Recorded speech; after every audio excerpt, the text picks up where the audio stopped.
welcome to another Let's Talk video. I'm Black Templar, and let's talk about Blood Bowl 3 being delayed. Yes, I am a little late to the party. However, I decided to hold back on this video because I wanted to have a look at the situation before I made any, thoughts. So I wanted to have a bit of clarity on what's going on. So let's start off. Why I believe Blood Bowl 3's delay might be a good thing.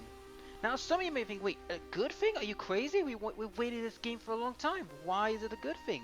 Well, hear me out why it's a good thing, and you'll see why. First off, we all pretty much know why the delays happened. The pandemic. The pandemic has caused so much disruption and chaos. It's pretty much left, companies in a bit of bad way. And what's happening in Europe at the moment with, lots of lockdowns, lots of businesses shutting down for the time being, it has put the place on a bit of a bad run as of late. However, that's not the bad part. Now, the bad part is there might have been staff that have been infected by COVID. It's possible. There's not much you can do about it. It just happens. Now, why is it a good thing, you may ask? Well, several things could happen from now until August. First off, the graphics. Now, this could give them a chance to polish up the graphics, make them more resolute, and give them time to add more stuff in. Now, whether or not that's a good thing or not, we'll have to wait and see.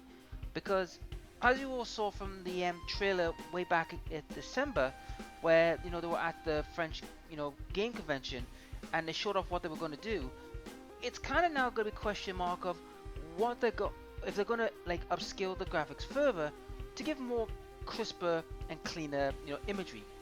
Whether or not that happens, we won't know. Or we give them a chance to make new, stadiums.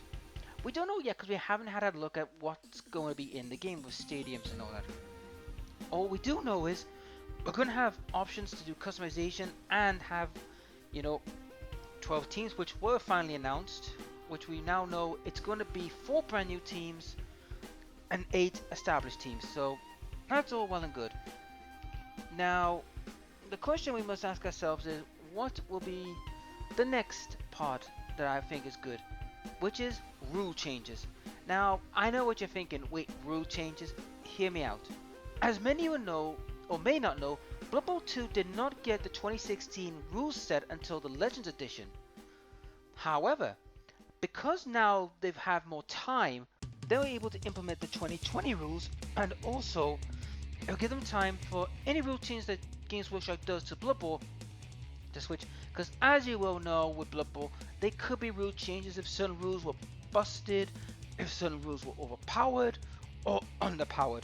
So it's worthwhile, looking into that, and that could give them time. Also, stress test. This could give them a chance to make a proper beta stress test. Now, as many would know, the beta was going to be closed for people who have bought the tabletop version, or they got keys for free in a competition that happened on their Twitter page. Now, I wouldn't be surprised if there's going to be an open beta, probably like say, 2 weeks before the game or closer. Because of a longer stretch period, it gives them a time now to say, right, how about in June from say June the 3rd to June the 22nd. I'll use an example. They could use that for the closed beta. It says, right, all closed beta will happen in that period, and then from June the 24th to say July the 15th, that's when the open beta happens, when everyone else can get in, sign up and just go straight in and play the game. Now, I could see that happening to do a stress test, and it's interesting to see if this will, help Blood Bowl, the game, or hurt it. However, this is a big thing for Big Red, I believe it's called. Big Ben Red, I believe it's called. I can't remember the studio's name, but it's not Cyanide. They're not doing it. It's it is from Home Focus, but it's from another studio that's going to do it. So it'll be interesting to see what they do. And also, this also gives a chance for DLC to be made and also be hopefully out soon. Now, speaking of DLC, I was going to cover this in a separate video, but I figured since I've just mentioned it, we might as well talk about it.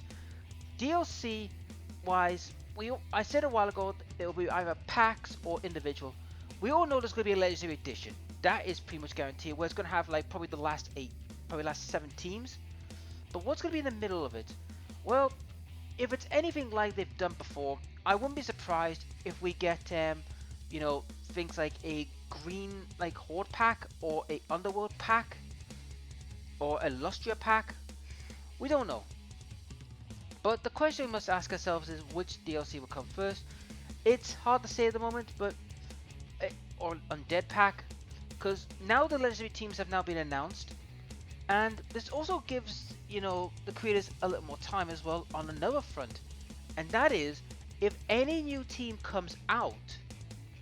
Let's for an example on the table here, right? Let's say the High Elves come out with a new Spike magazine, and they haven't come out yet on Blood Bowl. Perfect. Just in time for the new stuff to come in and wheel in, because they did say they were going to make as close as they can to Blood Bowl 2020 as humanly possible. Whether or not they'll live up to that promise is another matter entirely.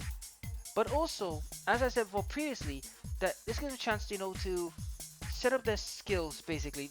If certain skills were not working before, now they have time to pretty much fix their problems.